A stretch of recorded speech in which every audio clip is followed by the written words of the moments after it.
All right, man. Welcome to the Hill. We are alive and well. Yeah. Good stuff going on, man. Playoffs, conference championships. Lakers are in it. I don't think a lot of people thought the Lakers could make it, but if you look at it basketball-wise, they're just a totally different team. If they have this team at the beginning of the season, even with the injuries, they're not less than a 4 seed. Yeah, you're right. You're right. You know? Imagine, but what was keeping, like, a lot of people are praising Rob Pelinka, right? Mm-hmm. But you can't set the fire and then put the fire out and then be the hero. Take the he's doing an average job at best. He's doing what he's supposed to do. If he don't make this room, he's probably out of a job at the end of the year. Yes, exactly. So, like there was nothing holding him back from putting this exact roster together. Nope. Before the season. Before he signed Russ. It was almost like he was hoping that it was going to work out when everyone knew that it wasn't. I don't know. Well, LeBron signed off on the Russ thing. Like it was probably his big push. So, he's fighting that also. LeBron, LeGian, they like to call him that, but hey, you still got to do your job. So I feel like he made the tough call, trading him away and getting all those pieces, and it was the right move. Russ went away, went to the Clippers and started getting off, but they all sitting at home. They're sitting at home. Just like he was in OKC. Yes. And Houston getting off and going home. Going home. And that's all that it comes down to. Yeah. Is that they weren't good with him. They were never going to be good with him. It wasn't a good fit. And then you got some other pieces, man, and made it work. That's what you're supposed to do. Yeah. The one piece, Hachimura, I think that is underrated. That is way underrated for what he can bring them. He's got some size. He can shoot the ball. He can defend, rebound when called upon. That is the move. Now, I know there's other moves out there, but I think that's the move that adds needed depth and all the things that the Lakers lacked. Height, depth, and shooting. I think it's a combination. Like the Hachimura move by itself in the vacuum doesn't get you over the top. No, not that one. Like it's the combination. They have so many different pieces. They're so deep, and they can play 13, 14 different ways. Right. They're switching up their starting lineups. In season, Lonnie Walker was going out and then going off, and then he ends up riding the bench, and then he's the hero in this last series. So they just got so many pieces that they can play different ways. It gives them the flexibility to react to what teams are throwing at them. Yeah. And, it's like a Swiss Army knife. Whatever you need, they can figure it out. Right. You got to give the coaching staff and Darvin Ham and all those guys a lot of credit. You do. You also got to give the guy, especially like a guy like Lonnie Walker. You've been playing all year. All of a sudden we make some moves and I go to the bench and don't play hardly at all. And for him to be ready and to come up in the biggest games of the year and produce, that's professional. That's just the definition of a professional. And then you got to give Snitch Russell some credit. Snitch Russell. You're not going to let that go, huh? I'm never letting it go. I'm never letting it go. Oh, Snitch Russell, he's doing his thing. He's doing his thing. And LeBron is doing his thing. Where LeBron has trusted Snitch and trusted Reeves to bring the ball up the court so he doesn't have to do it all the time and make Schroeder. all the decisions. And he's getting a lot of rest doing that. Yes. He's getting a lot of rest. When you can just stand in the corner for 40 seconds out of the trip. Yeah, man. It's Makes underrated. It makes a huge difference. It's underrated. It just and Vanderbilt being able to guard the people that he can guard is, now he had to come out of this series because he couldn't bring him anything offensively. And if he can't make a few shots, in a team that's just not going to guard you, it makes it difficult. But I think he'll be big in this series because, I think he's going to guard Jamal Murray. And if he can do a little something with Jamal Murray, hound him, harass him, and then just make some plays when the opportunity comes, it's good for the Lakers. Well, they got a lot of people they can throw at Jamal Murray. They do. They do. If the Vando piece don't work out, even if it does, like you can throw a different look at him. Absolutely. So they got enough guys that can defend the wing and the point guard position. So, I mean, you really don't know what you're going to see if you're Denver. The matchup that I'm looking forward to seeing is Anthony Davis against Joker, and see if Anthony Davis is able to be in the paint as much and get those blocks like he did, in the last series. Because, Joker can take him out a little bit. He got a little short-range game.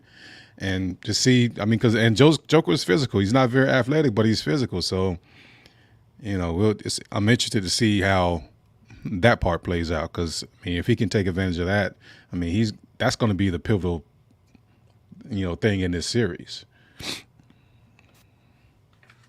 Yeah. We'll see. We'll see what happens. One thing about it is you got to stay out of foul trouble. You got to stay out of foul trouble. If he can stay out of foul trouble, and do his thing, because Denver doesn't guard anybody. They just won't guard you. So if they're not going to guard anybody, then by all means, they got to be able to take advantage of that. So, what happened, man? Your pants fell down? Huh? The mic. They did.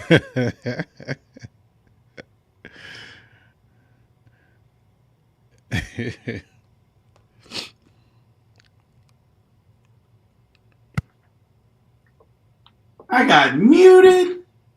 Let me fix some stuff. Jiminy Christmas. Hey, get your life together over there. I don't know who put this together. Let me just mute out for a minute. I'll be back. A savant.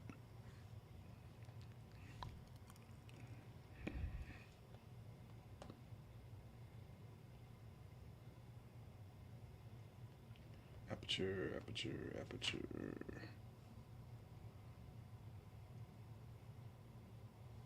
What's that thing called? Creativity. Huh.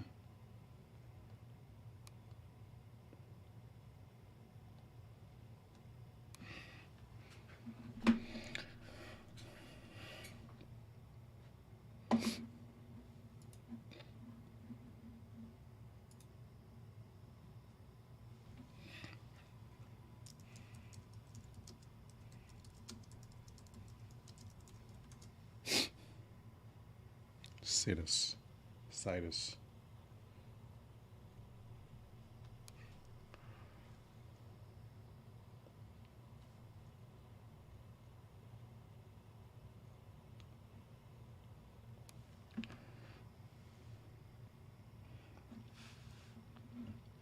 You muted. All right, I'm back.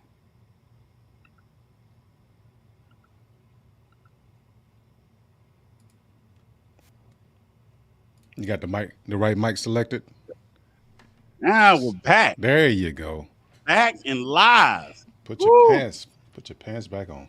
Unbelievable. Set up over here. I don't know who did it. Don't know. But yeah, AD's got to stay out of foul trouble, man. As long as he can stay out of foul trouble, then I think the Lakers got a shot. Now, here's the thing. Are they going to play other big? Because up to this point, the Lakers haven't played any other big. It's been LeBron. Right. I think that's a mistake. I don't think that you can play LeBron against Joker. I don't believe that you're going to be able to get away with that. Because I think he's going to eat. I think he's going to kill him. But maybe LeBron rises to the occasion, but I don't think so because it'll take way too much energy for him to have to guard him on defense. I don't think it's the right move. Who's the other big? They're talking about said that old Bamba may be back, but I don't think that old Mamba Bamba is a viable candidate to play in this He series. too light and he been on the shelf for too long. Yeah.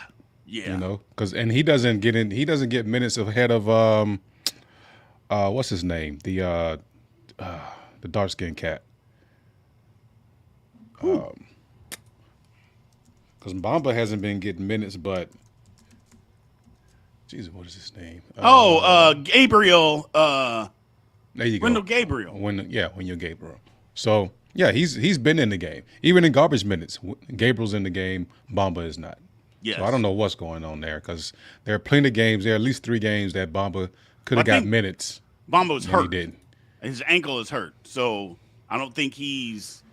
They said wasn't even eligible to play. Well, there it is. So, and they said he could come back for the conference final. So we'll see. I mean, he's a better defender than Gabriel. But again, he hadn't played in forever. So what kind of shape he's in, what kind of condition, or any of that, it wouldn't be a viable option, I would guess. Both of them 210. Yeah. At the most.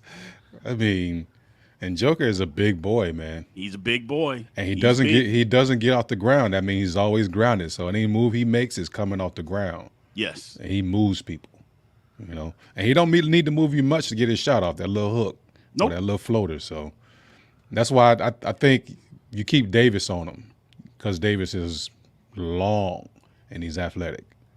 So, and he's bigger than those other 2 guys. Yeah, quite frankly. He's bigger than those other 2 guys, and the thing that he's got to do is just punish Joker when on the offensive end. He's just because Joker can't guard him. He's not even going to try to guard him. So you just got to punish him on that end. I mean, it'll be a layup line going to the hoop because Denver doesn't have any shot blocking. They don't have that. They don't possess any of that. So it will literally be a layup line, going to the hoop for the Lakers if they choose to do that. Well, that's what the Lakers have done so far. Just dominate the paint. Correct. And sprinkling a little bit of shooting. So they've been playing mid-range game. They've been getting to the paint, getting fouls, and then when they need to, just to keep the defense honest and keep the floor open. Right. Kick it out, and they can hit threes too. Right. So I don't know. I mean, like Denver's been on the road. They're number 1 seed in the West, but I mean. The Lakers pieces are just like you could do so many things with that roster. You can do a lot, man. You can do a lot. And the one thing that the Lakers have also been doing, they've just been guarding people, man. But yes, they have been guarding people. So they're gonna get after Denver and they're gonna guard them, and we'll see what happens. KCP, Michael Porter Jr. Which I'm so disappointed in Michael Porter Jr. I know he's had 11 million back surgeries, but he's out there. He should be better. He should be better, man. And he's not. Well, I mean, when did he get his bag? Here we go. Here we go with the bag again. Everybody doesn't quit once they get paid, man. I didn't say everybody. Oh. 9 out of 10. 9 out of 10 people. Almost they don't quit. I'm telling you, man, it's just something off your back, It's kind of like some people win a championship and they relax a little bit. Okay, but that's different. I get it. It's not different. It's an accomplishment. You got to a point, and then you think that you can get there again just by being you, and you didn't do that. You weren't just being you when you got there the first time. It must be a generational thing. Nobody wants to be the best ever. Nobody wants to be the best they can be. Once they get paid, I'm going to take my foot off the gas. No, it's not. It's not conscious. It's not conscious. It just happens. I'm telling you. All right. Every year in any sport, I played for 10 years. Right. Right. Every year, somebody on our team got a bag. Okay. I have a study. So scientific study. Every year, somebody gets a bag. And then they take a step back. Let's take a step back. I don't get it. Nobody wants to be the best. Well, I don't believe it. I believe people want to be the best and they want to be good and they want to be good at their sport, but other things take precedence,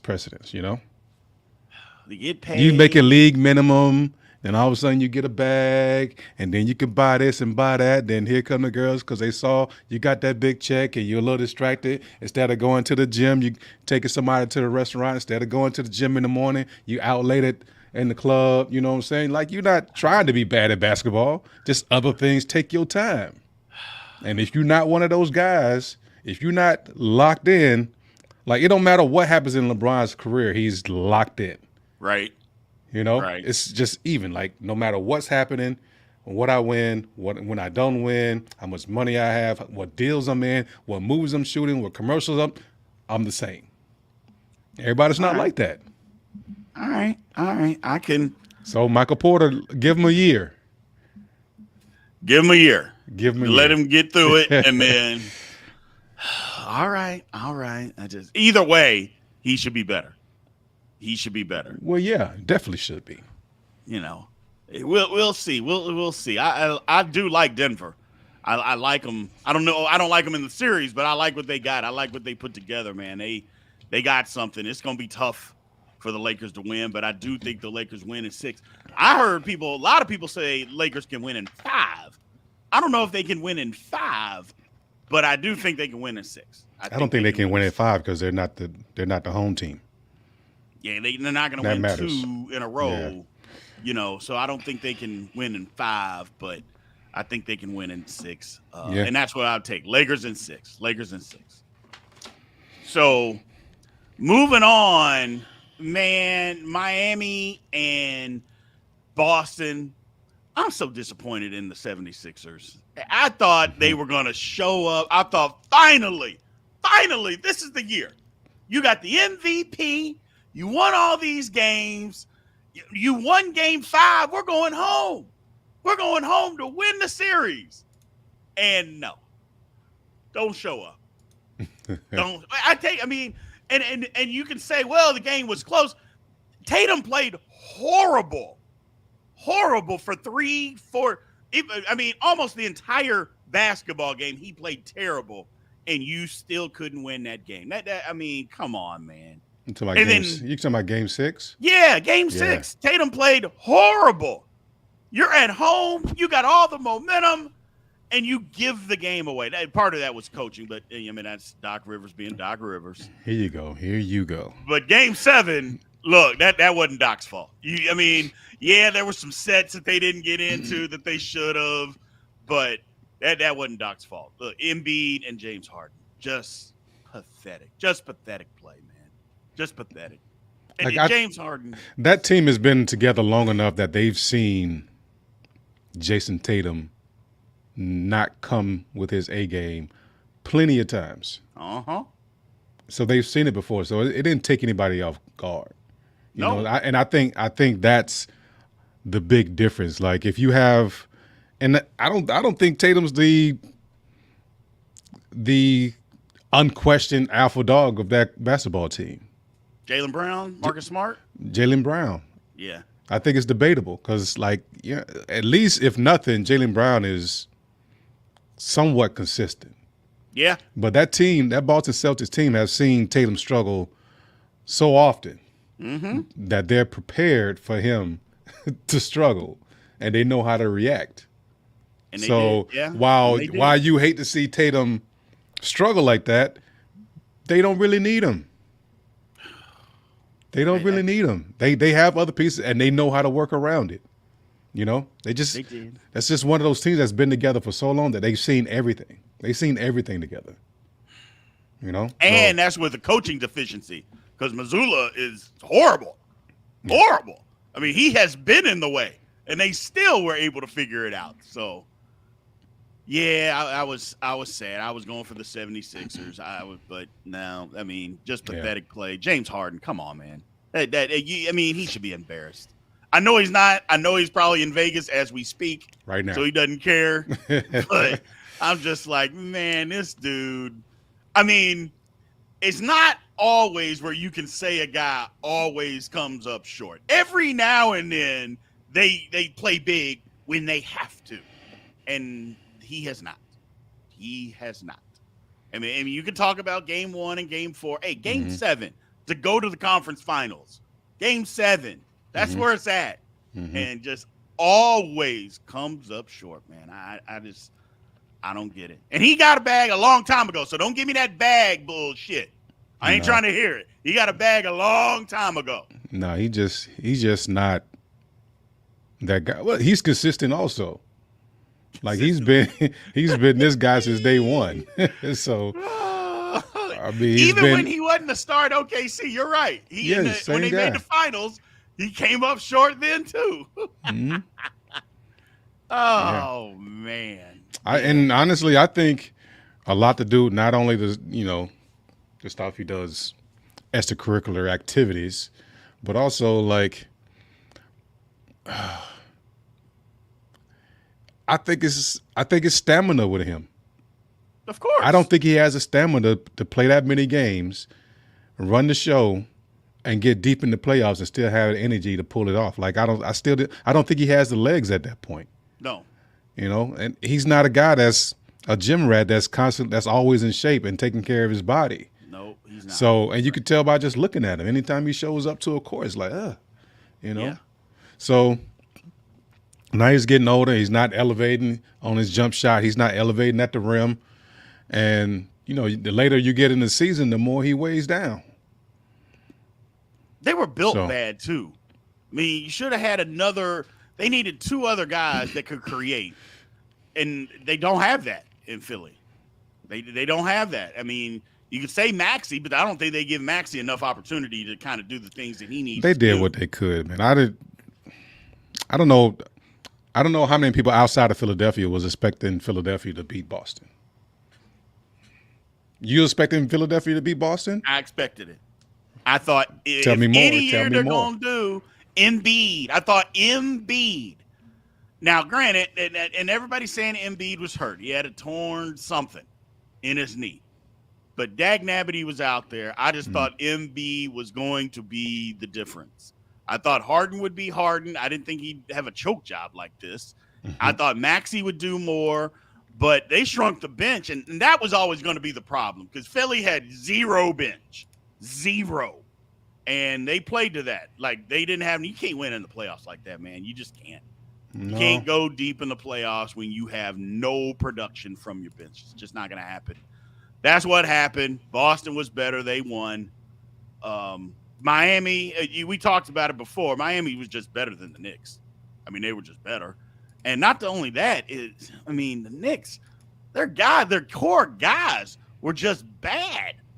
Randall, Barrett. You can't have guys like that and expect to make a deep run. 3 for 14, 3 and 15. Come on, man. What are they doing out there? I mean, Randall should be, I don't know. And again, people want to talk about he had a hurt ankle. Hey, man, then don't shoot 14 times. Okay, if your ankle is that hurt, then don't go out there and shoot 14 times. Do other stuff. Get closer shots. Do something else. Then, I know there's cut-ups all over social media of Randall not hustling back on defense, turning the ball over, jogging back, walking back, last guy down the court. There's cut-ups all over social media. I'm like, hey, man, if you're hurt and then you can't give the effort, get out. Get out. That's just my philosophy. Just get out. Brunson did his thing, had no help. Miami's just better. So, and you knew Miami was going to be better. They got those guys. They always get those guys, those 3-and-D guys. So let me ask you this. If he gets out, who gets in? It doesn't matter. He gave him nothing. Okay. So would you rather 60% Randall than 100% whoever's behind him? We knew what Randall was bringing. You got to try something. If you can't get anything out of him, maybe somebody will surprise you. That's my only thing. Maybe somebody will surprise you. Clearly, he's a better player, but if he's not playing better, then try something else. But Tibbs, what, he play 7 guys all year? The guy never goes to the bench. He don't have 8 guys. What is he supposed to do? They got 8. They got 9. Develop. Do something. Try something. Can't run guys into the ground, especially when they're not producing. Got to do something different. And they didn't, and Miami just said, okay, we got you. Well, they overachieved. They did overachieve. I mean, they beat the Cavs, and the Cavs just choked all over themselves. And so you're right, they overachieved, but I think they still had an opportunity to beat Miami. The problem is Miami, they were hurt all year. Miami is a better basketball team than the Knicks. They were just better than they were. And they had better coaching, better team. And the other thing about that is, like, Tatum can't have those games that he had this last series. No, not against Miami. Because they'll get beat. You get beat real quick. Yes, they'll get beat. You are 100% right about that. If Tatum does his thing and comes up small 2 or 3 games in a series, they are going to lose. And they'll lose the series. I mean, they will get beat because who's to say when he's playing his best that they win the game? I mean, there ain't no guarantees that when he's at his best that they win. But if he plays bad and has a game 6 like he had, they're losing that. And any other game that he plays like that, they're losing. So hopefully we don't see that. Hopefully we get a solid series. I like Boston in 6 on this one, man. I like Boston in 6. I think they're just better. After all that, you still like Boston? I still like Boston. They're better. They're a better team. I can't bet against Miami, man, because not only do they overachieve and beat teams that we don't think they're going to beat, Boston has also mailed it in. What do you mean mailed it in? For the better part of 5 years, they've choked and not been able to get across the threshold. Okay. So, off of just history alone, they were in the finals last year. They were in the final and they lost. Well, okay. And Tatum played terrible. Okay. He did. But it's a new year. It is a new year, and it's the conference finals. And if Tatum plays terrible again, which he did in this last series, which is really recent, they're going to get beat by Miami. I don't think it's happening. And the only reason that it doesn't go 7 is because Boston has home court. Aha. That's the only reason. I like Boston. I just think Boston is the better basketball team. And I think they learn from mistakes. And they capitalize on the things that they've done in the past. They've learned, and they go and take this series in 6 games. Not only that, they're going to get outcoached. Now that they are going to get outcoached, there's zero possibility that is not going to happen. Mazzulla is learning on the job. He ain't learning well. He's not learning quickly because any better coach that's coaching the 76ers besides your boy Doc, and they win that series. But because they had Doc, they get beat. But, yeah, Mazzulla's a bad coach, man. I shouldn't say he's a bad coach. He's just young. He's just young, inexperienced, and Spoelstra will coach circles around him. And Jimmy Butler is going to be the toughest guy on the court.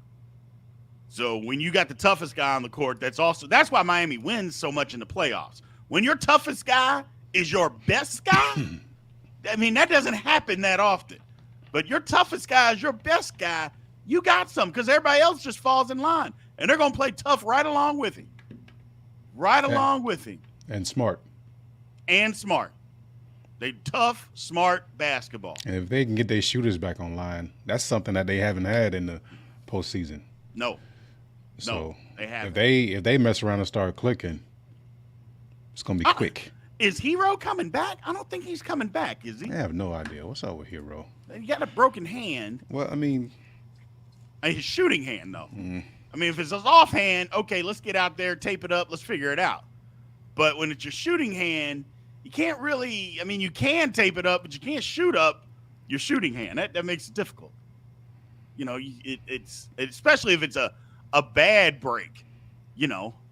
So I didn't ever hear him having surgery, but I don't think if he comes back, it's a different dynamic altogether. Hmm. But what did he get hurt? It's guy had to have been a month now because he got hurt in that first play-in game.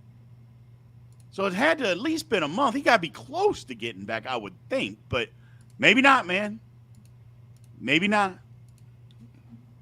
What are we doing? See what Spo say. The good thing about a hand is you're able to do other things with that, but you can't shoot, you can't dribble, like that kind of stuff. So I don't have an update. Based on he yours. won't be playing Wednesday. Is that fair enough? Well, you can't shoot and can't dribble. Ah, well. What else is there? Kind of limits what you can do, especially with a guy that all he can do is shoot and dribble. All he can do is pass the Gatorade down the line. Well, it's of no use other than that. They can get Duncan Robinson going. They can get their other guys, Brown, Strauss. They get those guys going. If they can get back to making shots consistently, it'll be closer than what I think, but I still think Boston wins. The one person that doesn't do enough for me on Miami is Bam. Bam doesn't do enough. He doesn't do enough in the post. Now, he's undersized, but he just doesn't do enough for me because I feel like he's definitely going to have the athletic advantage. I feel like he would have the advantage, but they don't ever really run plays for him anymore. They don't just, hey, Bam, go get us a bucket, throw it to him in the post or the high block. It's mostly him getting at the high post, high block, handoff, pick and roll, screen and roll. They don't give it to him to say, because Bam can hit a 16, 17-footer. He can do that. Yeah, but consistently. Yeah. I don't think they give him the basketball enough in scoring areas where he can go make a play. Because Bam can handle the basketball. He can do all these other things. I think Miami's got to do it. And maybe Spoels, like we said, Spoelstra's a great coach. Maybe he'll figure it out. Hey, man, last series, that's not something we could do. This series, we can take advantage of that. Because, again, if Robert Williams is not in the game, then Boston doesn't have any shot blockers because Al Horford's not no shot blocker. So it'll be a layup line going to the rim as well. So let's see. What you got? Trying to see if I can look at. So let's put this up.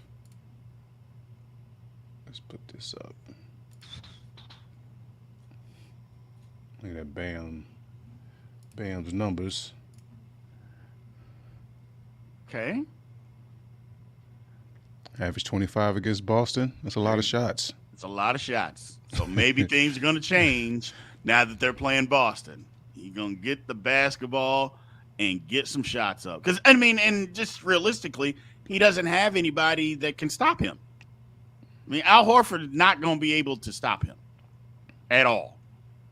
Grant Williams is going to have to play more in this series for Boston. He kind of fell out of rotation against the 76ers. He's going to have to play more because he can match up with Bam physical-wise. Robert Williams, he's a shot blocker, but if Bam brings him out, then Williams is ineffective. He's not going to be able to affect things like that. And Bam can bring him out. So it'll be interesting to see what the matchups, but I think Grant Williams is going to have to play more in this series because the advantage, Bam will be able to have a field day, I believe. Yeah, 14 shots a game is pretty decent. So yeah, he's putting them up. So he's getting the ball somehow. Bigs, know how much of this number is rebound and tips. Correct. That kind of stuff. So we'll see. I like Bam. I think Bam's got an opportunity here to do some stuff. I think Jaylen Brown has an opportunity too. I've always said this, and I'm going to continue to say this until Boston changes. When Marcus Smart has just as many shots or close as Jaylen Brown, Boston is not very good.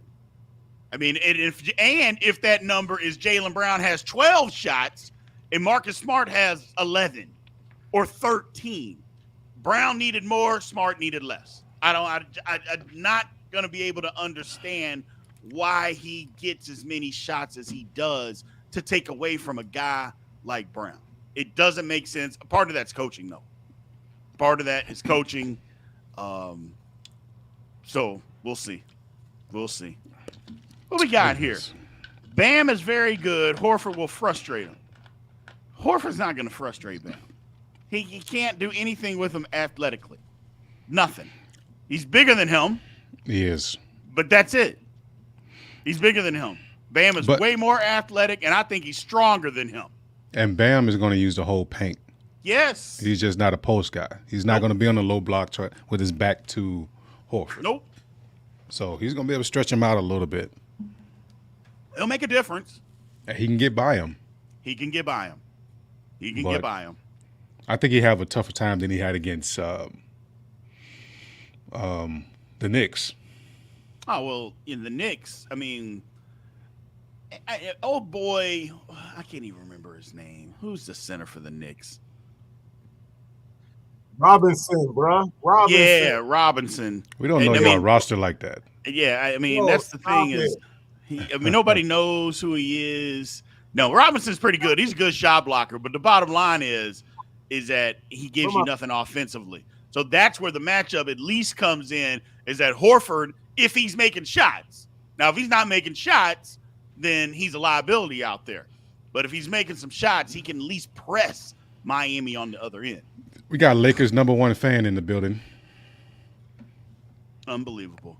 I mean, the respect level that I have lost. I don't think I've lost so much respect for somebody so fast as I have in Mr. New York everything. I just don't understand it. I don't get it. I don't know.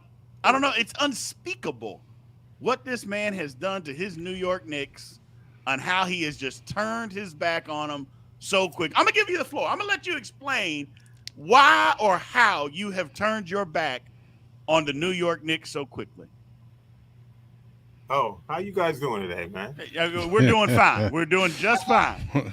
Hey, man, y'all constantly clowning. Y'all know daggone well I did not turn my back on the Knicks.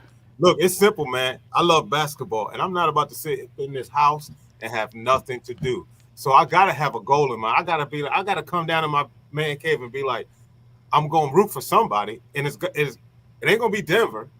I've been there once, not really nothing there. Definitely ain't gonna be Boston. I'm like Kyrie on Boston on my feelings about it. Who else is there? Oh, I forgot Miami. So why you think you gotta have a horse in the race in order to watch the NBA playoffs? You could just watch and enjoy. Because man, instead of throwing on the jersey, like your New York Knicks banner could see you. Oh, they see me. They know. They saw you. They know. But hold on. It's not like I got some random on. You know, when I got a jersey from another team, it's gonna be a LeBron. It's gonna be a who else I got upstairs? I'm trying to think. See, because it ain't really much. Larry Bird. It's everything. Oh.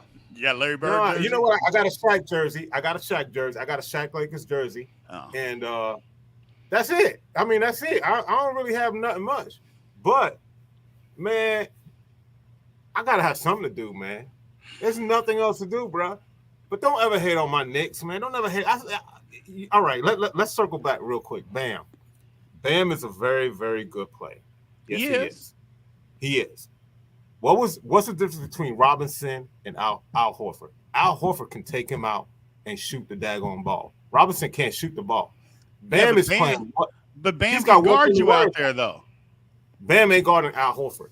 Y'all know Al Horford is that old man in the gym that's gonna come out there, and you ain't gonna know why he hitting. He's just gonna be busting them. He do it every game. And I'm not an Al Horford fan, but he be busting. But Bam can guard him out there. That's the difference. Mitchell Robinson didn't want to go out there, couldn't go out there and guard him, but Robinson wasn't playing him.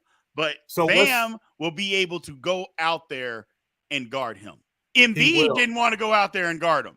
And he wasn't making any shots. But when he was making shots, that was killing him. That was killing the 76ers. So Bam is naturally like an all-around player. He can shoot the short J. He can play little D. So when he sees Al Horford go out there, he sees a man cutting. Naturally, he's going to drop down a little bit.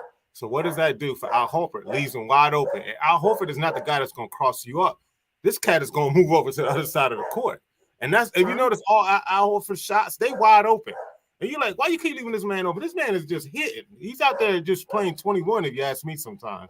So I think he'll frustrate him. But if he's making shots, you're right. But Al Horford doesn't do anything else on the offensive end besides that anymore. He can't. Yeah, that's it. He doesn't have that ability. And then he doesn't guard you on the other end. He's not going to be able to guard Bam on the other end. He's not going to be able to do that. No. But he'll get an occasional block because he did beat up Embiid's shot a couple times, and it's surprising because he anticipates very well. He just knows how to play the game. He knows how to play the game. He does. So, but we'll see. We'll see. I still like Boston to win the series, though. I like Boston in 6. In 6? But the thing is, I might as well say in 7. Boston don't win nothing in 6 because Boston will have the series tied at home and lose game 5 every single series. At home. Every series. So, matter of fact, I'm changing. Boston is 7. They ain't doing it in 6. Boston is 7 because they're going to do the same thing. I'm tired of it, too.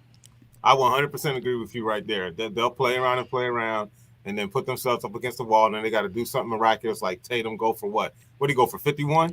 He went for 51, man. And he's very streaky, man.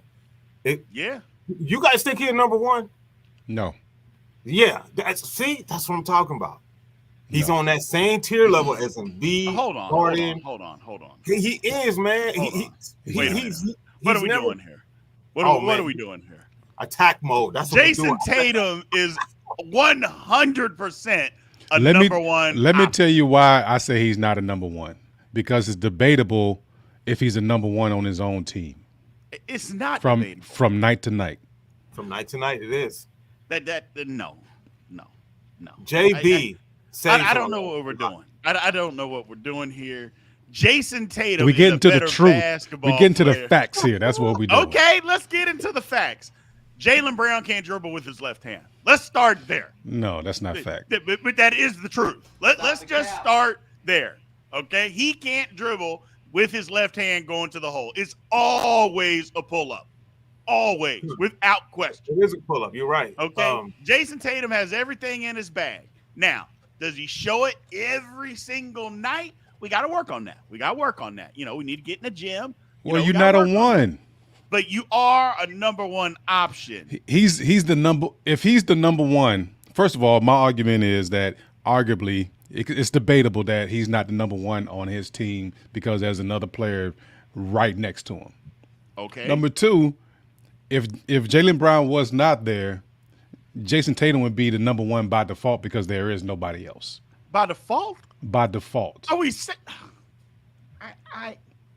what do we? He's not consistent. He's not consistent enough. First team All NBA. That guy is not a number 1. No, I don't think he is either, man. I'm not even going to front, man. What are we doing here? I don't think he is either. He's missing something. I don't know what it is. One of the best players in the world. You can't name 10 better, and that guy isn't a number 1. Better than Tatum? I probably can, to be honest with you. I probably can. You cannot. I probably can, bro. And I give him grief because I always say, hey, man, stop coming up short. You got to show it every single night. You can't have these 3 for 18 games. That's terrible. Mm-hmm. At the same time, Jason Tatum is a clear number 1. No ifs, ands, or buts about it. It's not by default. He just happens to have another guy that's really good on his team. But that's not his fault. You can't fault guys for playing with other good players. I think you're a little biased. Why am I biased? I don't know why. You're kind of a Boston fan on the low. I just speak the truth. Okay, people know me from the. First of all, Larry Bird is something different. Okay, let's not bring Larry Bird into this conversation. Because look, Larry Bird. I wouldn't care if Larry Bird, who he played for. Larry Bird was just one of the best basketball players ever. No ifs, ands, or buts. There's no debating it. I don't even want to talk about it. Because if we're going to talk about it, I'm going to have to come through the screen and smack. Okay? So we're not even going to talk about it. All right? Now, bringing it back to Jason Tatum. Jason Tatum is one of the best basketball players in the world. He's a number 1. You can't fault them because he plays with other good guys. You can't do that. Who said that? Well, you're saying because he played with another guy, he's not a number one. Well, that's because the other guy is not a number one. Like we wouldn't call Jaylen Brown a number one. Okay. So the fact that we're comparing those two, it does not mean that Jaylen Brown got here. It's because Jason Tatum is here. No, he's not elevating. He's not. First of all, he's not separating himself. First of all, we is a stretch because we are not saying that they are the same. I'm not saying that. Okay, I'm not saying that. Me is me and New York everything. But look. Let me tell you to you like this. 2 years ago, Jason Tatum, like Commissioner was saying, he's way up here, right? Okay. So the last couple of years, Jalen has been closing that gap. He's gotten better. He's definitely gotten better quickly. There's no ifs, ands, or buts about it. He's gotten. It's almost neck and neck right now, man. Give it next year, and there's gonna be problems on who the number one on that team is. Because you say you gotta have a number one. It's gonna be problems. Cannot dribble with his left hand. Okay, I don't want to hear it. We saw it. How many times in a game do you see when Jaylen Brown tries to go to his bag, he dribbles the ball out of bounds? How many times? Let's play the 10 game real quick. Okay, let's do it. Oh man, Giannis. Okay. Bron. Yeah, LeBron maybe. KD. Maybe. What? I mean, are we talking the whole package? Because health matters with KD. Health. Is that not included? It don't matter.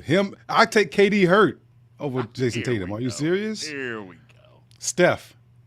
Okay. Devin Booker. No. Oh, yes. Devin Booker's not better than Jason Tatum? No, we about to jump through this. No. What about Luka? Damian Lillard. Luka. You ain't taking him over Tatum? I would take Luka. I'm not taking Damian Lillard. Absolutely not. Kawhi. I ain't fooling with Kawhi. I'll be honest. I'm done with Kawhi. Yeah, me too. Kawhi has no It's need. injury based. It's injury based, though. The guy plays 20 games a year. No. Injury based, though, right? Yeah. Injury based for sure. Embiid. Yeah, I'll take Embiid. You take Embiid over Tatum? Yes. Yeah. Oh, I see. See, now you on switched up. Yeah, I switched up real quick. And Joker. Playoff Jimmy. I'm not taking playoff Jimmy. No. Wow, that's tough. I'm not taking playoff Jimmy. Joker. But I will take Joker. That's You're not 8. taking playoff Jimmy over That's 8. Tatum, and that's it. That's it. Don't talk Paul George, Kyrie? Donovan Mitchell, not Kyrie. No. Tatum. I don't know. Tatum. I feel like I'm forgetting Donovan somebody. Mitchell. There's at not least Donovan Mitchell. No. There's at least 2 more. No. I can't. I don't know why. First team All NBA. That means you are the best of the best at your position. Jason Tatum's not better than Shy. No, he's not. Let's talk about that. Jason Tatum plays. First of all, would Shy be able to do the same thing? You're talking about Tatum not being able to do the same things. Does Shy do the same things if he plays on a good team? We don't know. Okay, well, I'm taking Tatum. Why? Because he's proven. He's proven. He's gotten to the doorstep of the chip, and his hands are as empty as mine. Okay. So what are you saying? So what Charles He hasn't Barkley. done anything. He hasn't done. And Charles Barkley was a top 10 player. He's not better than Shy. He just doesn't come to mind right away, I guess is what I'm trying to say. Okay. When I think of top 10 players right now, I don't think Tatum right away. You know what I mean? But you should. I'll have to go through the whole list and be like, well, I got one left, maybe at number 10. You know what I'm saying? He doesn't just scream out at me. But he should. He's that good. He's that good. He looked nice while he's doing it. I mean, it looks pretty sometimes, but he checks Tatum's out. That good. And look, I'm hard on Tatum. Show up big. Stop choking. You know, when it matters most. Don't be choking in the playoffs. Stop having these bad games. AD. Yeah. Oh my God. I'm taking Murray. Plays 11 games He's not better than AD. Hey, I'm taking Murray over. Healthy AD. There's no way in hell you taking I'm Jason taking Tatum. I'm starting There's Tatum. no way. AD Tatum. does too much. There's no way you're taking Jason Tatum. Tatum over AD. This is the definition of dying on the hill right here. Will you, when you start your team today, would you start with Anthony Davis or would you start with Jason Tatum? That should answer all the Anthony questions. Davis. No, you would not. No, you would not. I can find a Jason Tatum. Well, where? There's another one on this team. What are you talking about? Where? Anthony Davis right is going to play 35 games a season. You're not starting your team with Anthony Davis. I don't care. I'm not finding another Anthony Davis. Okay. I'm starting. Inherent advantage. I will take Tatum. I'm not taking somebody that who's a shooter and jump shot is inconsistent. Okay. And his play is inconsistent. He gets to the hole. He creates for others. He is what today's basketball is. Creates for others. He's in it. And Marcus Smart creates for others. Marcus Smart drives that offense. Jason Tatum is what today's basketball is all about. So what your opinion? Well, it's fine. It's more exactly. It's more of him than there is of an Anthony Davis. And there's a lot of good reasons for that. But he's the best. That's what I'm saying. There's a lot of other guys, but Jason Tatum at what basketball is today, he does it better. He's not better than he's not. He's not better than Shai. He's not. Better. He's better. He's not. He's a better basketball player. Shai will tell you that. He would just because he's older. He might say that because he's older. But older. What is Tatum? 26. He's older.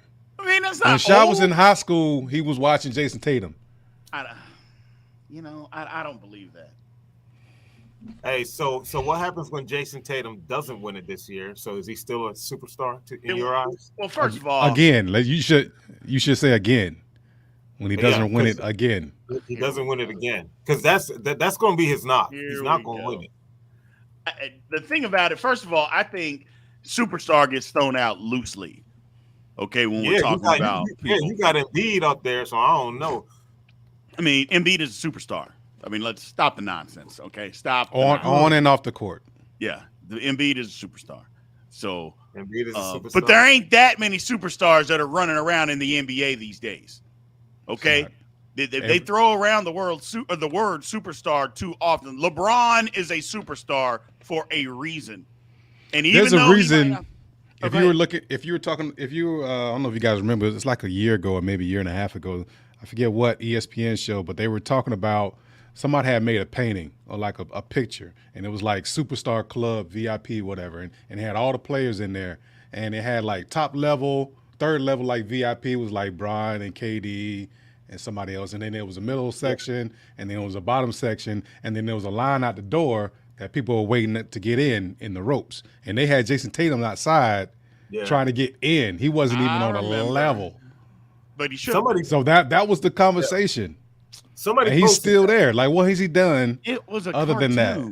But still, it sparked the conversation, and the consensus was that's where he belongs. Okay, he's not a superstar. I never said that he was a superstar. So what are you saying? I'm saying, but he's still one of the 10 best players in the league. That he's number one he's the number one option on his team by default. Absolutely, because they don't have a superstar. It's not by default. Every team don't have a superstar.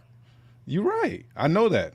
That's why I'm saying he's not a superstar. But every team does have a number one option. So being the number one option doesn't put you in superstar status.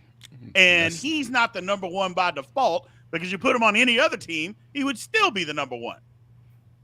What are we talking about here? No. He would not.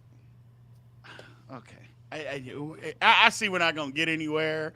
Y'all are against Jason Tatum. Well, you just said that he would be the number one on any other team. That's just not fact. Okay. Outside of stop the cap. Milwaukee. Uh-oh. Where else is he not going to be a number one? What do you mean? Philly? He better be a number one in Philly. He's not going to be a number one in Philly. Well, he needs to be. That's why Philly ain't winning. No. Philly ain't winning because they're not deep enough. We just had this conversation. And they got a big man that don't want to be a big man. They have a big man that can do a lot of other things than be a big man. Well, but if he was actually a big man, they could win. But he don't want to do that. So put Tatum in there, and he would be the number one. Tatum. You say 1985, bro. Tatum. Hey, just because it ain't 1985, I don't want to hear that. Embiid said, well, everybody's not putting their booty on people. Well, Joker does, and it seems pretty effective, and he can't even jump. No, let's see what he do. Let's see what he do. And that sure does work for him. I want to see what he does. It works for him, and he can't jump a lick.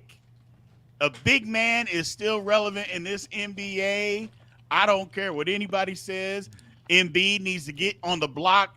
Stop shooting all them threes. But you act like he don't be on the block. He doesn't. Not enough. He be on the block. He be in the mid-range on the face-up. He'll shoot a three. He'll drive the lane. He's coming off the pick and roll. Like, what else you want the guy? The guy could do everything. Why would he not do everything? What's the easiest shot in basketball? An open shot. No, it is not. Okay, stop it. An open shot. No, it is not. The easiest shot in basketball is the closer that you are. That's been the best shot in basketballs in the history of time. No. Get close to the rim. Ain't nobody just dominating him down there or blocking his shot like that. Get close. But he don't want to play close. And he even said you can't win basketball games like this. There's only one Shaq in history of basketball, sir. Okay. And that don't mean anything. There was a lot of post players. Scored a whole lot of points. Because why? Because they were close. Get close. They got good shots. Close. Okay? He can get good shots. Close. He does get good shots.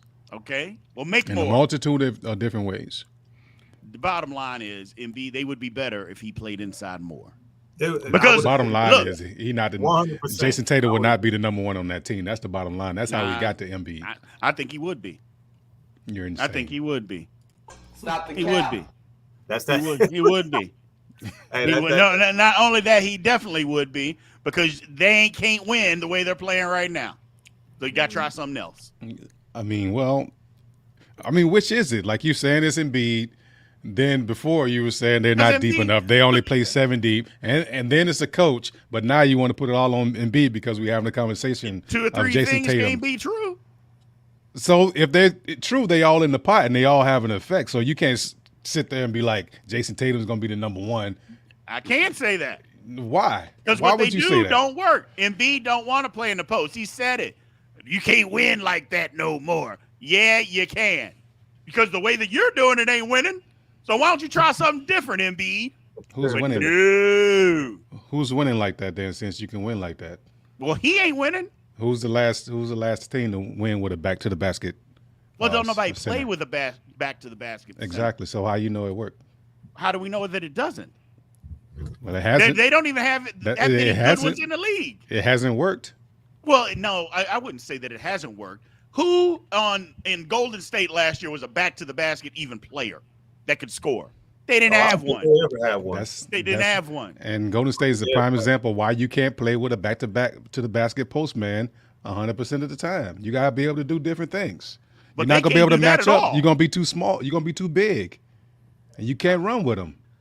Okay, then just how you gonna have a post man with his back to the basket and he can't guard nobody? The Lakers just did that. Just did what? They just punished them inside. Well, they did, but they didn't do it with postmen. Well, they got a guy that was playing in the post with their back to the basket. He was not playing in the post. He was in the post on defense. And LeBron was in the post, killing them.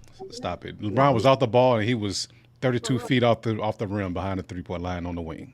Did you? I mean, it sounds like you didn't watch the games. You didn't watch the games. It's unbelievable.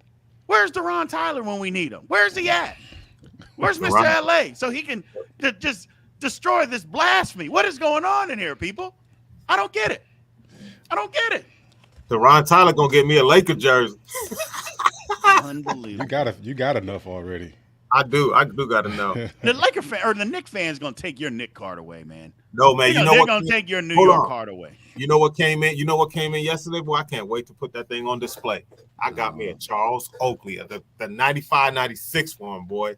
You remember that one? It has no white in it. Woo, boy. So instead of wearing the Charles Oakley jersey, you decided to go LA on us. Unbelievable. No, it just came in. I got a Ewing one like that, but the Oakland one just came in. I don't. It's a special occasion for that one, because you know how they did them dirty at the Garden. So they did. They did them way too dirty. They did, but that's what Knicks fans do. That's what the Knicks are about. Mm-hmm. Turning their back on their own. Mm-hmm. Prime example, Mr. New York himself. Turning your back on your own. Absolutely not, man. I can't wait for the upcoming year because I think we're gonna make a move. I think we're gonna get rid of Randall. And don't nobody want him. Yeah, they do. There's always some dummy. There's always some dummy out there that see the potential. Nah, you're right about that. You are right. There's always some dummy. I can change him. Yeah, I can change him. There's gonna be some dummy. And man he hadn't had a right hand since high school, and he's been athletic enough and good enough. I mean, he's a good basketball player to make it. But at some point, wouldn't you just say, "Hey, man, I just need to work on a right hand, I can be so much more effective."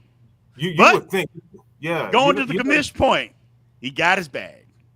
And once you get the bag, I'm done working on everything else. He was an all-star, all-pro. And said, you know what? That's good enough for me. But that goes to tell that regular season basketball and playoff basketball is completely different.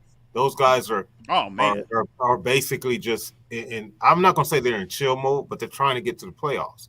And they get to the playoffs, they turn it up. So Randall was out there killing, and once, as you saw what Miami did to him, I mean, it looked like he had at sometimes no game. You know what I mean? I mean, they really had him figured out. And Miami, Spoelstra is a very, very good coach, man. You know, at first I was just like, man, he had LeBron, he had Wade, he had Shaq. You know what I'm saying? But what he's doing with this team, man, as much as I can't stand Ryan Christopher, and he don't never be on here, but he always just like to just get on there and throw shots at me. Where's Ryan Christopher? Who boy is that? Whose man's is that? Whose man's is that? Let's get him, man. This dude, man. He always claim he got something going on around this time. Yeah, always got on a Miami shirt on too. I'm messing with him.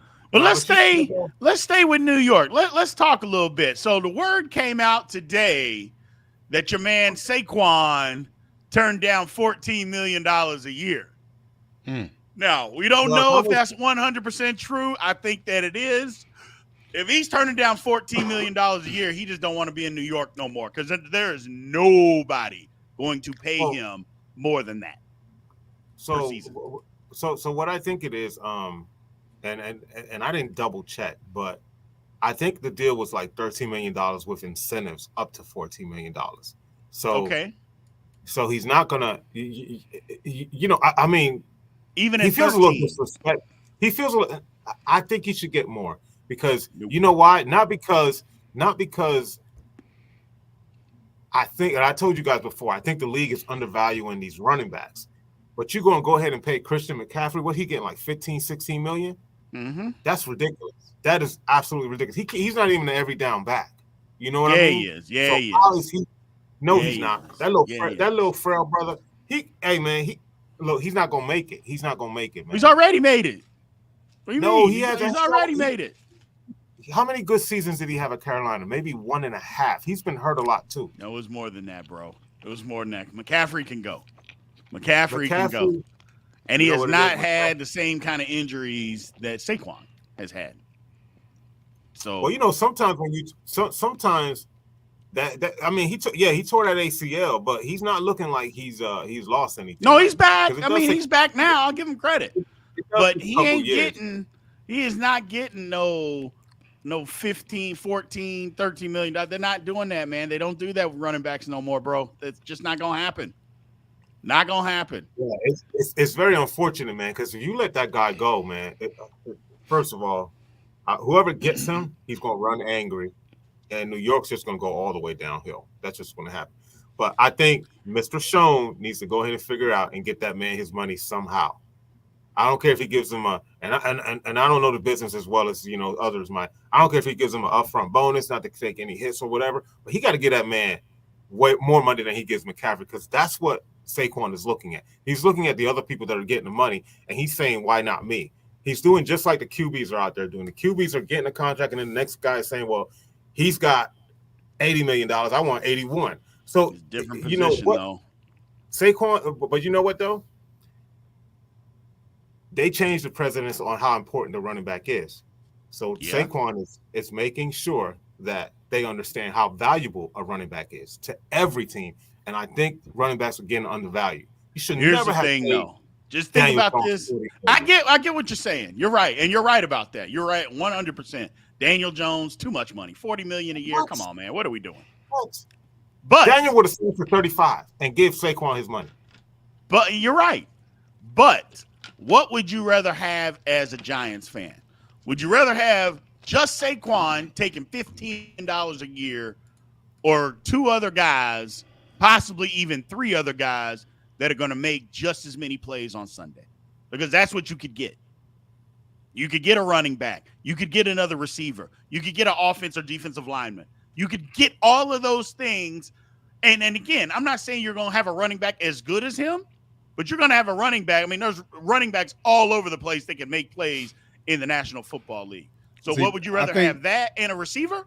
I think that's where we lose sight when we start talking about running back by committee, because clearly Saquon is better than any three of those guys that they're going to line up to play by committee. But Saquon is going to make a play that's going to win you a game. He's going to break a tackle. He's going to jump over somebody.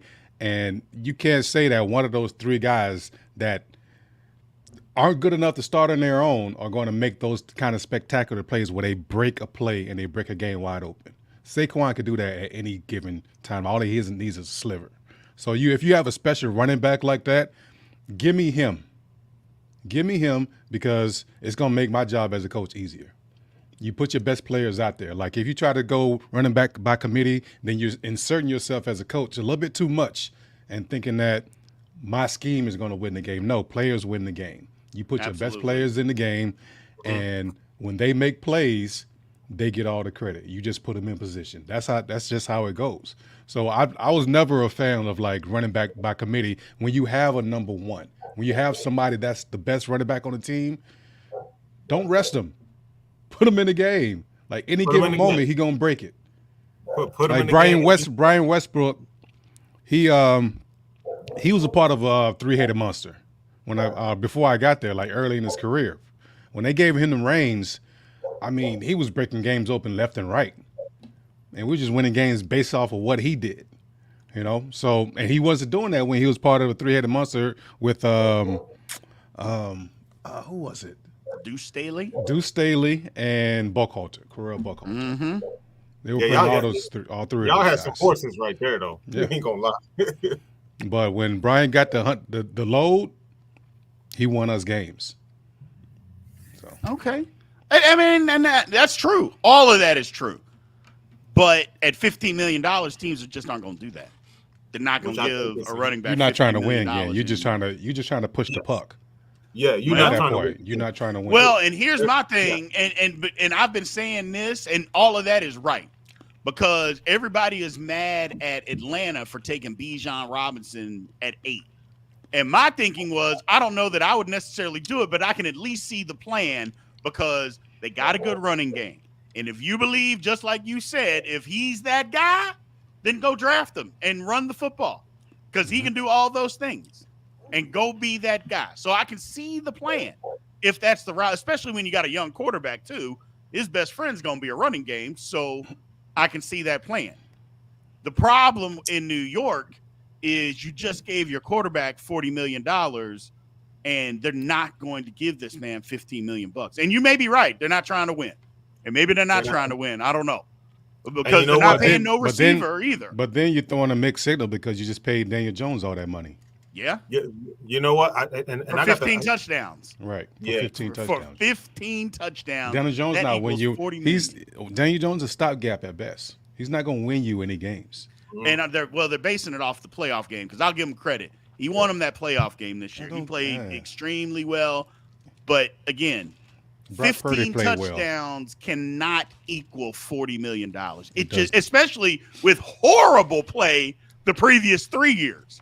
It'd be one thing if he was playing well, but for horrible play for 3 years and then 1 year, what I keep telling you, right before the bag, motivation Motivation. Money's the best motivation. It's a bad motherfucker.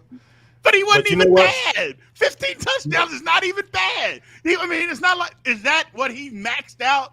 Was I'm throwing for 15 touchdowns. That's his max. And he maxed it out in a contract year for $40 million. Right on time. It happens a lot. Hey, you know what? Start watching people on the last year of their deal. I mean, I know they do. I'm just saying. Your fantasy team this year should be all guys on the last year of their deal. You'll win. Everybody balling out. Yes. Hey, I suck at fantasy, so I appreciate that. Yeah, there you go. Last year of the deal, they 15 touchdowns isn't balling out. That's my only point. I get it. Not. But my goodness, 15, that's not even one a game. That's terrible. And that was enough to get $40 million. How many do you have rushing? I think he had like 7 or 8. 7 or 8? Okay. It wasn't that much, but no. he had some crucial runs. But you know what though? I'm gonna leave it because I gotta jump off real quick. But I'm gonna leave it like this. You know how Saquon is looking at it too? Daniel got his money, right? There's a lot of other guys getting their money. Dexter Lawrence just got a big chunk of change too. And Dexter Lawrence is an advocate for him. And Dexter Lawrence is saying, man, they need to pay you. Trust and believe that. Dexter Lawrence is speaking for him and saying, we need to make sure he gets paid. So Saquon's hearing that. If he's hearing his own teammate saying that, bro, man, that man gonna put his foot down. Right. I mean, he might. So we're gonna see. Real quick. Finals. Who's in the finals, B? Oh, for me, it's the Lakers and the Celtics. Lakers and Celtics. Big Cheese. Because I hate Boston so much, I'm gonna say Lakers and the Heat. After the first round of the playoffs, I went Lakers and Celtics. I say Lakers and Heat because Jimmy, as a matter of fact, went live today on the plane, talk about I'm coming, singing I'm coming, and that boy ain't right. So he ain't right. He don't care. No, he don't. So you know what, man? Tatum got something for him. I don't know about that. I know who got something for him. Who? Jalen. This guy. Oh, y'all clowning. You clowning. This guy got something for him. Who? Menace to Society? Hey. Unbelievable. I'm going to hit y'all up. All right, bro. What time? Yeah. I have never seen anybody want out of the NBA so bad. I've never seen it happen. Never seen it happen. Even guys that got suspended, 3-4 times for drugs, they didn't want out of the NBA worse than this dude. Because those guys weren't, the contract wasn't $230 million. His is $230 million. He's like, you know what? It's more important for me to tote a gun. So this is my setup question. Okay. All right. Right now, today, mm-hmm. we have Ja Morant with what he got going on. Yep. We have Zion with what he got going on. Mm. And then you have R.J. Barrett that's just kind of floating there. Rewind time, you're still going to get the same result that's happening today. Who do you want on your team out of those three? Who's your number one pick?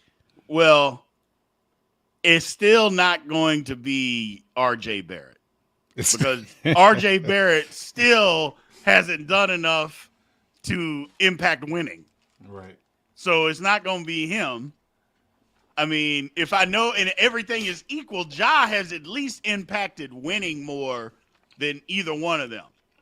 So he should be one.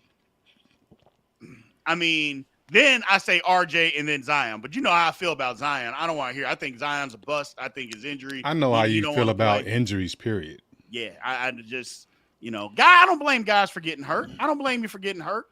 But you know what? A hamstring doesn't take people out 4 months. It doesn't do that. Or it shouldn't if you're doing the right things to get back. It doesn't take you out 4 months to where you can't play. Or it definitely doesn't take you out when you say, physically, I'm 100%, but mentally, I'm not there. I've never heard a guy say mentally I couldn't get over a hamstring injury. And maybe things are different. I don't know, but I've literally never heard that one time in my life. So that would be my order. I feel like,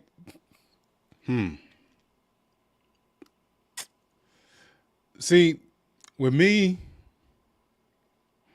like I'm a little bit less worried about injuries because I'd rather go with the upside.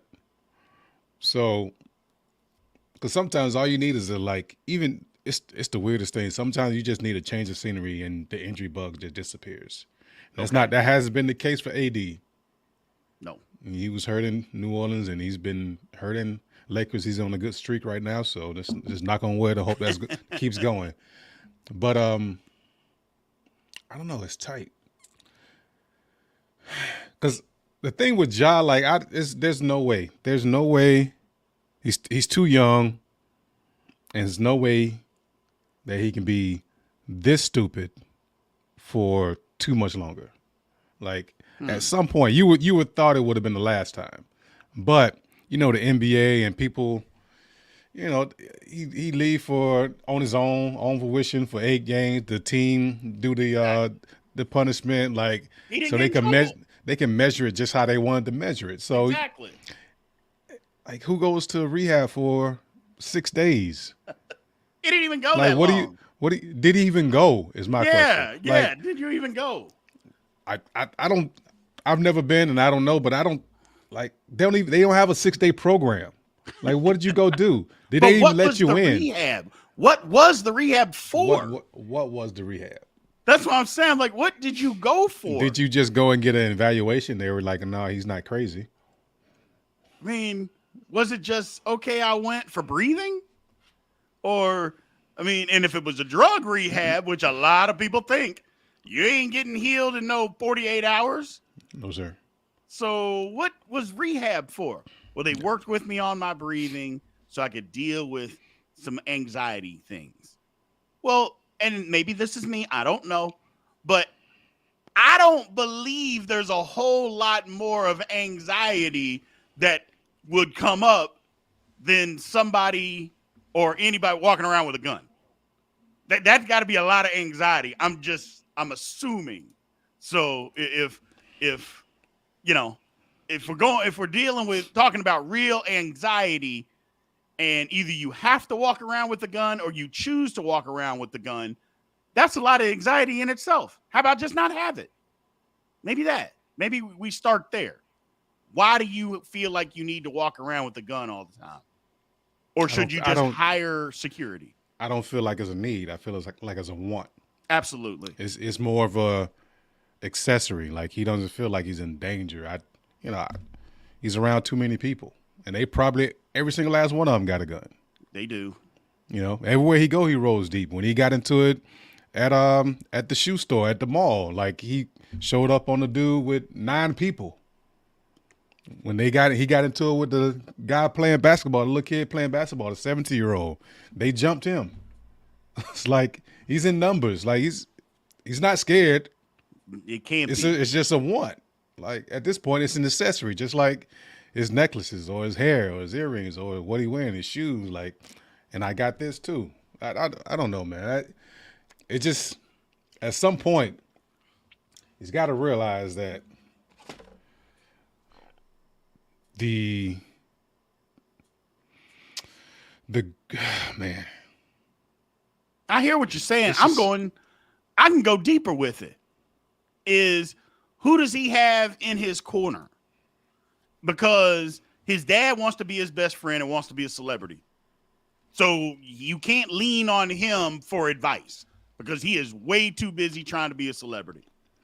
Okay, what about his mom? Well, his mom is the one who called him to send him up to a damn Foot Locker to go beat up some kid. So, if you're Ja Morant's mom, well, first of all, why are you in Foot Locker to begin with? Okay, any shoe that you want, you should be able to order online. But regardless of the fact, you go to Foot Locker and you have an altercation, things happen, but your thought process was to call my son. to go fight for me and beat up some kid in a Foot Locker? Not just my son, my NBA superstar son. Yes. Where is the sense? That's what I'm saying. Where's he getting the guidance? Where's he getting the sense from? Because those two things alone don't make any sense. So you can't lean on those people. Everybody says that, okay, he had two parents in the household. That should help. And I'm not saying that it doesn't, because clearly I think it does. But somebody's got to have some sense. And if neither one of them have sense, then where do I get it from? Just my thought. I could be wrong. I could be way off base. No. But I don't think I am. Yeah. I don't think I also think it would be different in a bigger city. Memphis is tiny. It's tiny. I mean, it's not much different from where he's from. Yeah, Memphis is tiny and rough. You go to somewhere like New York or L.A., Miami, like you see how people move. You know, it's a little different. You know what I'm saying? Like, yes. And Memphis is rough also. So, it you know, is. like gun culture there is big. So that's why I feel bad. It's, and it makes me nervous because you keep doing that kind of stuff, you're going to run into the wrong person. That's just going to happen. It is. You're going to run into the wrong person who isn't going to take it as a game or is not going to be intimidated by you pulling a gun because they got 5 dudes with bigger guns. So you just got to stop the behavior. Hopefully, and you know what? As bad as it is, man, I blame the NBA. You didn't do nothing the last time. If you really wanted to stop them, you should have done something. But you thought more about dollars. We can't have them out for the playoffs. They're going to play the Lakers. We got to have them. We got to have that money. Well, now look what happened. So if it's not a 25-game suspension this time, then they don't really care. I don't think they care. And I think they would. I mean, there's no consequence to him missing time right now. 25 games at the beginning of the season is nothing compared to missing the playoffs. Well, so, you know, they could have done that. Well, they could do it now. When they could have done it then, but they weren't going to. And just kick him out for the season. Yeah. Yeah, they could. And that's a lot of money he's going to lose, too. A lot of money. I mean, because let's be honest, like, the first time around with the gun incident, it was, you know, a PR thing for the NBA. It was about the look, you know. Yes. So how do you fix the look? You give another look. We sent him away, got some time. He missed a couple of games. You know, we're taking this seriously. And all they care about the look. It's not really about the discipline. It's really not about fixing it because it's not really a problem other than it makes you look bad as an organization. Right. But at this point, like it's an issue. Yeah. It's an issue. Like, and I heard I was listening to somebody today, and they were listing off all the the incidents that he's had over the last couple of years, and it was like 4 out of 6 of them involved a gun. Like he's always had a gun on him at the point. You know, even when he jumped that kid, that 17-year-old out of his house, he brandished a gun. He had a gun in his waistband. But I like this comment. Having a gun is different than brandishing a gun. Hard to rehab stupidity. 100%. 100%. Ian, you hit it right on the head. Hard to rehab stupidity. And it's also hard when you got other people out there that keep defending him. I just don't understand he didn't break the law. You know what? You can lose your job without breaking the law. The last time I checked. You can lose your job without breaking the law. You can lose your life without breaking the law. Exactly. I just don't understand that mentality, man. And that's the problem. That he didn't kill anybody. He didn't shoot anybody. He didn't point it at anybody. Okay. That doesn't make it right. I just don't understand. I've never understood that mentality. I grew up different. I 100% will admit that. But at the same time, I've lived life. I mean, I know people. I mean, I just don't understand why you would think that is okay. And deep down, I don't think people really think that it's okay to do. They just feel like they make excuses for him. He's young. Okay, there's a lot of young dead people. Like there's like 2 different stages of like making a decision, whether you make it consciously or not, right? So number 1 is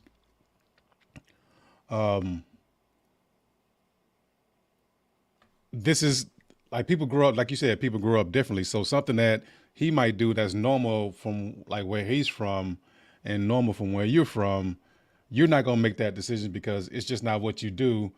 It don't even seem relevant. Like, why would I do that? Correct. For him, it's still a decision to be made, but it's more in line with the who's he's around, like the culture he's in, the music he listens to. So it's a much easier decision for him to say, I'm gonna ride. We're gonna do this live. I'm gonna show the gun because we listen to whatever we listening to. Boom, boom, boom. Right. But then on top of that, there's the risk reward aspect, like just a plain fucking business decision. Yeah. That you have to make. Yeah. And it's not even just NBA players because they're dealing with a lot of money, a lot of contracts, notoriety, and all these other things. But just anybody, like anything that you're doing, like it's a transaction. Like you got to make a decision whether this is worth my time and my energy and my effort. And if it goes left, will I be okay with the result? 9 times out of 10 is going to be a no.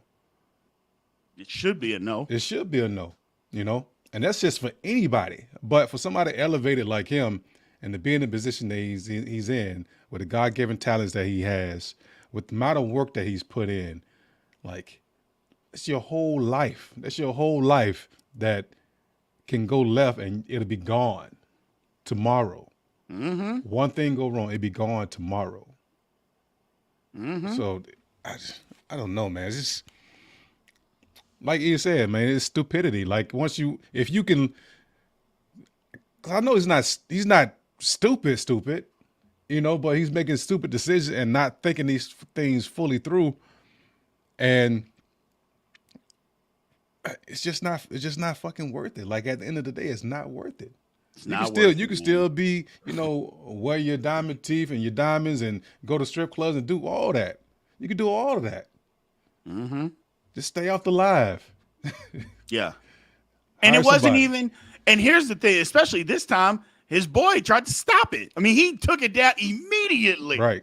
Because he saw it. He's like, hey, man, what are you doing?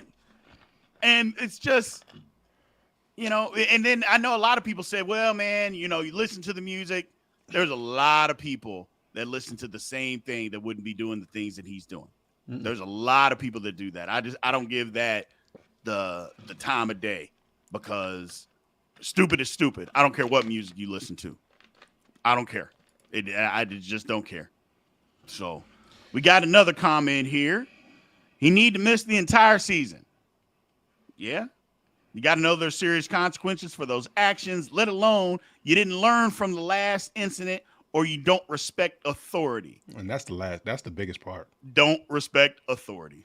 Yeah. Absolutely right, because he's never gotten in trouble.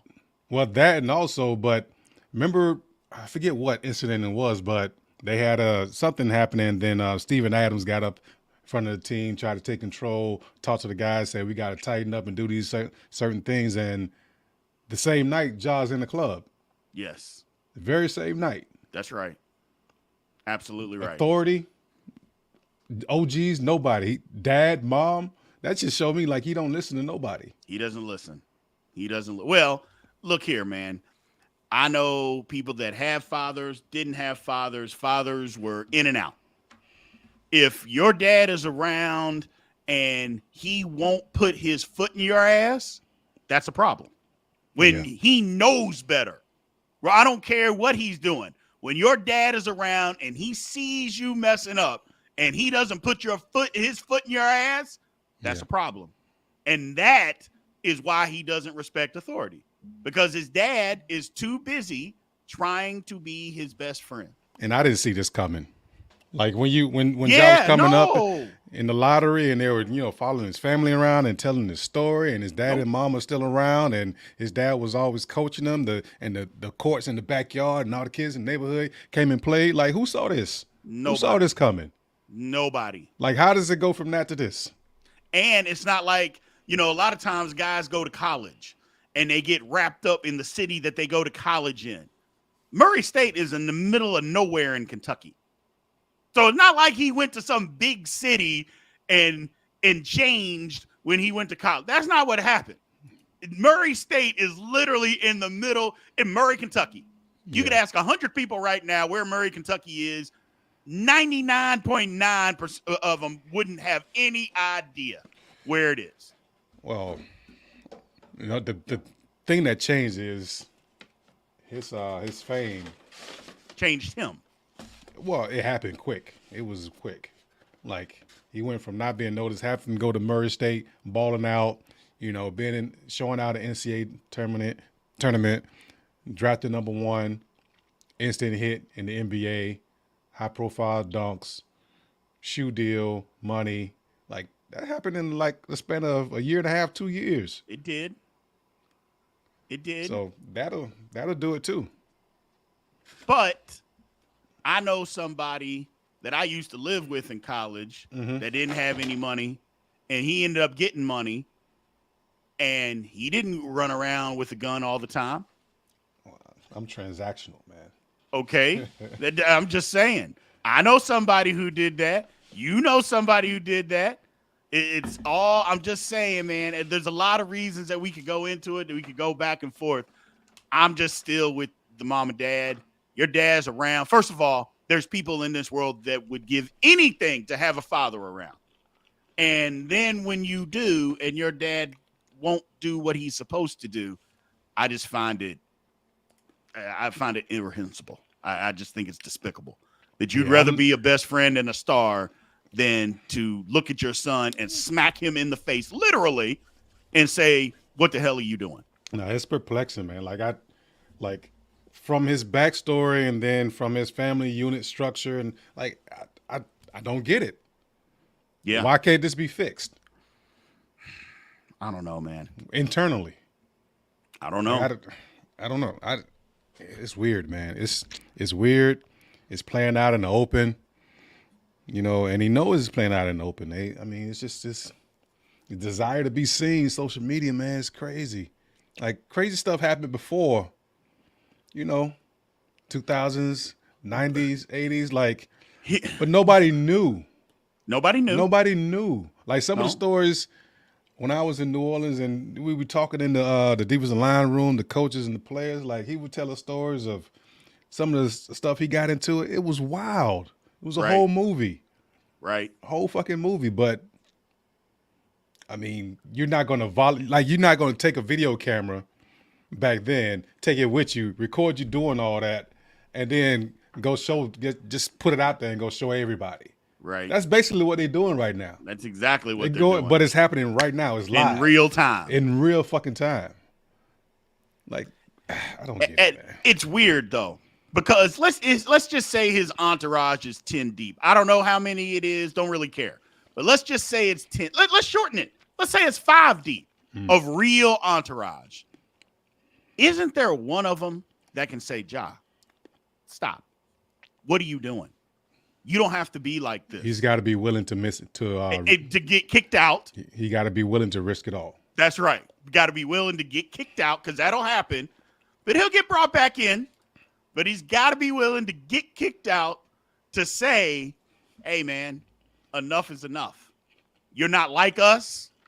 You need to stop doing us. And if that means that you got to cut us off, then cut us off. But enough is enough." But usually that person isn't doing the dirt or doing all the dirt. And just what you said, he got to be willing to say, "You know what? I'm willing to risk being in this and living my best life to make sure that this man stays on." And that's hard to find. It is. It's hard to find. And also, like, I'm sympathetic to the fact that no people are monolithic. Black people are monolithic. Athletes are monolithic. Everybody's not going to behave the same. They didn't grow up the same. Correct. They don't have the same pressures. You're not exposed to the same things, for like drugs and women and all this. Like, everybody's different, and you're going to react different to all those different situations. I get all that. But at some point, to get to a position and a place that you are, to be one of the best in the whole world, at something, and you worked your whole life to do it, it's a simple math equation, man. Sit your ass down and look at the math. It don't add up. It don't add up. It don't add up. Why? I don't know, man. That's why I keep saying it, and I'm going to keep saying it. I feel bad because it's just I have a horrible feeling, and I hope that I'm wrong. I just have a horrible feeling because we've seen this story play out. We've seen it play out, man. It never ends good unless you change. It never ends good unless you change. And it doesn't even have to do with necessarily always NBA players. We've seen it play out, and it never ends good unless you change. It's like a train wreck. The old saying, it's a train wreck that you see coming. You can't turn away. And no matter what you do, they're standing on the train track, and you can't get them off, and they just stand there and get hit. Yeah. And the behavior is not new. The behavior is not new. That's right. The behavior itself is not new. You know, like on the second incident with Ja, you know, a lot of former players that, you know, are talking heads now. They're talking about where they from, what they used to do, the things they used to get caught up in. And the only difference was, you know, everybody didn't know about it, right? Correct. But they were able to live long enough and stay in their career long enough to realize and do the fucking math. And at the end of the day, they turn out to be the Keyshawn Johnsons and the Jalen Roses, you know what I'm saying? And be prominent people in the community. Like you look at Jaden, like he's putting up schools and throwing up like thousands of kids through schools and giving out scholarships. Like he was Ja. Yes. He was Ja. So that's, you know, I give like it's stupid and you need to fix this as fast as possible. But at the same time, like great people come out on the other side of this shit all the time. Right. All the time. Happens all the time. You know, so like, I give grace there, but the people that are responsible and that's in his circle and the people that his fucking parents. Yes. Need to fix this because just as more people go down the drain on this slide than they do turn it around. 100%. You can go either way, but you can't sit around and fucking wait. You can't wait. You 100%. gotta do it. You gotta do the work. And somebody, they're gonna have to do it for him because clearly, and it's proven, he will not do it on his own at this point in time. He won't do it. So somebody's gonna have to put. And I wasn't a proponent of a season-long ban. But I mean, if we're really trying to help him, there needs to be a season-long ban. You're right. I was like, hey, give him 25 games, give him half the season. But you know what? If we're really trying to prove a point and you really want to help him, then that's what you do. Now, the flip side of that, though, it could go the other way. It could, yeah. Because he can see a full season as a death penalty. Exactly. And just leave you like, fuck it. I'm not around anybody. I'm not around any structure at that point. Or the NBA could make it to where he's got to show up. He's got to be at practice, but he can't practice. He's got to be at – they probably don't want him at the game, but he's got to be at certain things and do all these things, but you just can't play. You can't practice and you can't play. They can do that. They can put those things in place. If they really are interested in helping him, put those things in play. Hey, man, you got to show up here.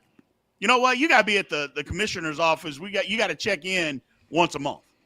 You got to be at every practice. So everybody that's watching in the comments, let us know how long, if you're the commissioner, how long, if at all, are you suspending Ja Morant for next season, not only for this incident, but the Pass Guns incident and the other incidents before that, the mall, the guy getting jumped, they jumped the little kid. Like, how many games would you give Ja Morant for the next season?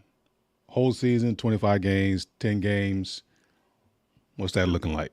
It's a good question, and I like how you framed it with collectively, because again, while this incident was less than a second, this is not the first incident, and so it's a collective actions of bad behavior that you have to punish him for. And if you caught a second, How often is he doing it? Exactly. And that was only a second that it would lasted longer, but his boy saw him and stopped it.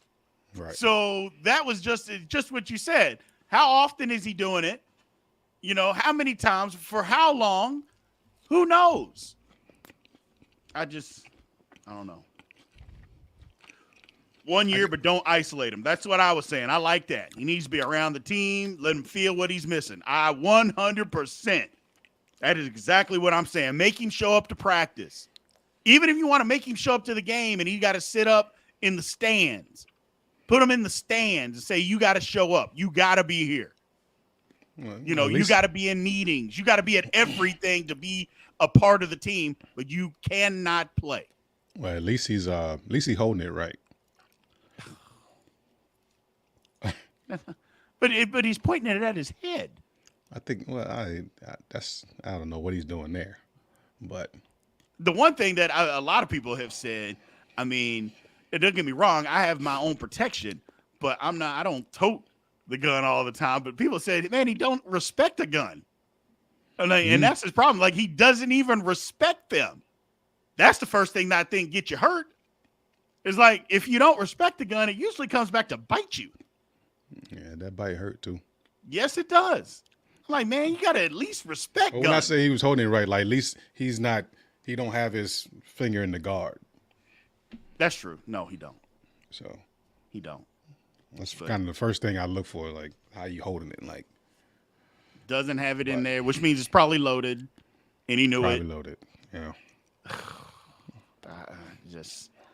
We got to do something, man. Got to help him.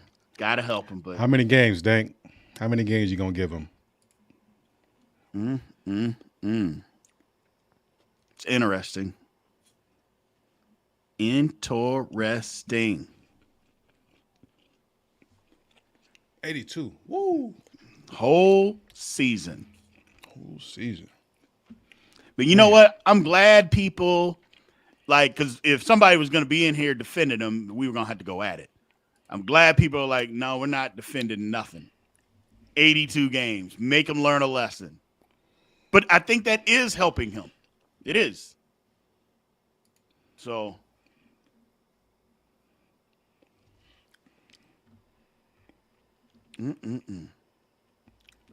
Well, that's another thing. His agent. What's his agent got to be thinking? He got to be losing his mind. I mean, literally, he's losing his mind. I mean, I don't even know who it is. But the bottom line is, if for nothing else, the agent's payday is going down the drain. Yeah. I mean, and we can say whatever we want about agents. You know, that's a conversation for another day. But if he cares at all, he got to fly there immediately. Hey, man, what are you doing? We got all this set up. He got to be getting ready to lose that shoe deal, man. 100%. Got to be, like, because the first one was right after. Yeah, that was right. Got to. Yes. Got to. If that's the standard. if that's the standard. If you put that side by side, that should have been gone yesterday. Yes. And I still, there is no word. And I'm like, wow. There was no word after because he got the deal, put the shoe out, and then that first one happened. Mm-hmm. And nothing. And quiet on the set. There's a lot of people mad at night, boy. There's a lot of people mad. I've seen it all over social media. They're like, hold on. How you going to take Kyrie's shoe away and you're not taking Ja's away? See, that might initiate his dad. If his dad got to not go to a game for 82 games and hang with his buddies and be on the sideline, he'll have time to go talk to John. Maybe, you know what I'm saying? Hello, like, hold on, son. You messing up my shine now. Yeah. You know, I got to be out there. So. Oh, my goodness. I didn't even think about that, but you're right. Won't even be able to get a sock deal after this. Damn, do they do sock deals? I've never heard of a sock deal. Ooh, man. Yeah. And maybe that is what it takes. Maybe his dad is so into himself and then he won't be able to do that. maybe he's like, hey, man, what are you doing? We were in this together. You're messing it up for everybody. Just keep doing what you do. Keep the guns out of here. Everybody got to go. I'm the only one in the entourage. Everybody get out. Everybody get out. But again, it goes back to what you said. You got to be willing to risk it all. And is the dad willing to risk it all? Because it'll come to that. It'll definitely come to that. You can't tell me what to do. It's my money. It's going to have to. You're right. It's going to have to. Because the dad is the only one that is risking it all either way. Correct. Because if you say something to Jai and he get upset and he cuts you off or y'all stop talking, whatever, that's risking it all. But also, like, your son can come up missing quite easily. Quite easy. Like, the gang's starting to come out and say, hey, you claiming our sets and throwing up stuff like you don't know anything about this. Like, they starting to come out. So you got a whole nother faction of people getting upset over this. It's like, come on, man. Tighten up.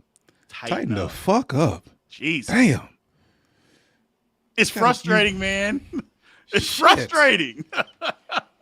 It's frustrating. Bullshit. Make it out of the hood just to go back. He wasn't even from the hood. That don't even go. I don't know. He wasn't even from the hood. I don't know. And everybody keeps saying, the whole thing about it is everybody from the hood that you hang out with would literally give their left arm to trade places with you. You just cut it off. Cut it off. I won't even get a prosthetic, but I'm going to trade places with you. Absolutely. And yet you can't figure out how to just act right. It's not asking a lot, is it? It's just, you can't. I'm not even saying don't go to strip clubs. By all means, get in the strip club. Stay in there. But do you need a gun in there? Hire security. Man, your only job is to have fun right now. That's it. That's it. You can do whatever you want. Just stay out of the limelight. Stay out of trouble. Dude, you can have it all. Everything you got right now, you can have it all without what you're doing. It's just insane, man. Insane. That's a good thing. That picture of Jai in the strip club with the money all over the place, and he was alone in there. Yeah.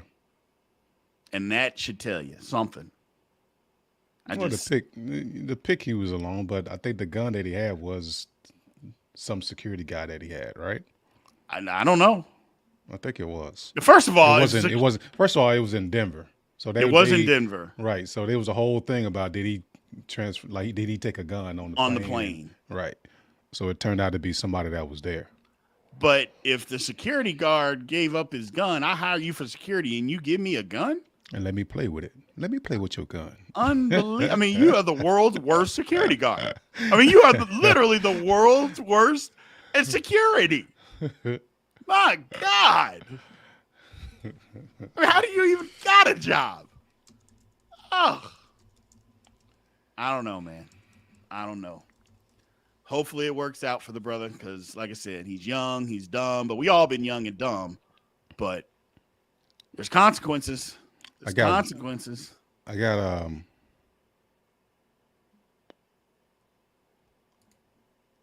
have. Let me see. What you got? I have footage of Ja Morant's security detail. Uh-oh. Let's see. Let's see your security footage. Ja Morant, the world's worst security guard. It's small in here. Now you big in here. Get off my foot. Just scoot over there, man. You scoot over, man. This shit is uncomfortable, man. Oh, shoot. So what? Just deal with it. I got to. Top flight security, world. What you gonna do now? Just sit here and wait for something to happen. That's all you got to do. That's all you got to do. Not me. That shit is boring, man. Good. I like boring.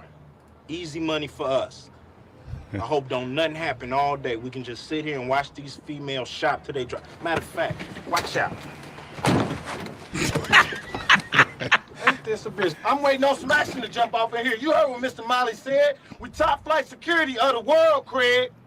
Shit, not just the city, the world. Been jacked by Santa Claus, all kind of shit. They need security in the world, Craig. Shit, for one thing, calm down. Slow your roll. Don't let that man pump you up day-day and get your ass shot out here. We ain't no damn top flight security of the world. We Craig and Day-Day. And that's the problem. Day-Day gave him his gun. Day-Day gave him the gun. Daggone Day-Day. Unbelievable. Well, all right, man. I appreciate it. We're doing this again soon. Need more of y'all to participate. Get in, jump in, have some fun. Let's talk. So, yeah, man. You see what we're doing? We're just chilling. Just chilling. Talking shit. Talking shit. Having fun. Y'all jump in. Y'all jump in. So, all right, man. I appreciate it. And I will holler at you. Y'all have a good one. All right, brother. I'll holler at you. All right. Take it easy.